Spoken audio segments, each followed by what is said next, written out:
Like I said, I've done a lot of things.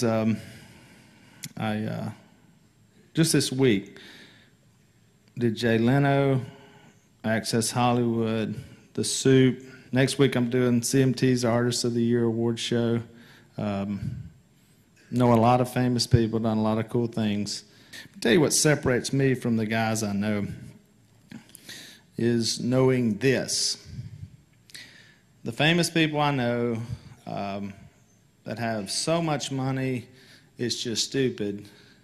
Let me tell you what they want to know from me. It's not hunting, it's not TV, it's what I gathered over my life from this.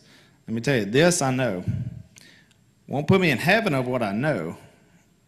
It's that you've got to live it, especially in front of them. Cool thing I did one time, I baptized a guy who will be in the Hall of Fame, very famous guy. So much money, it just got silly how much money this guy's got. And God put me in his house, and we were sitting up late one night, and I hadn't said anything to him.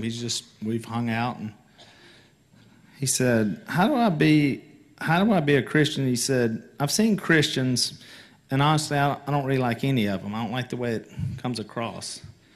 He said, now what you're doing, I could do that. This is before Duck Dynasty. And I sat down and I said, well, let's just start right here. And I ran in. First guy I've ever studied with, by the way, this is for you. You need to know that answer. Dr. Burke said earlier, you need to be prepared to have that answer. Mostly what I do is I just listen. I don't stick it in your face. I just listen. When I hear problems, I show solutions. And I listened to this guy. I took him to Galatians 5 and I read through the Acts of the Sinful Nature. Does any of those hit you? And he went, all of them. And I never had anybody say all of them. I said, do you know what the gospel is?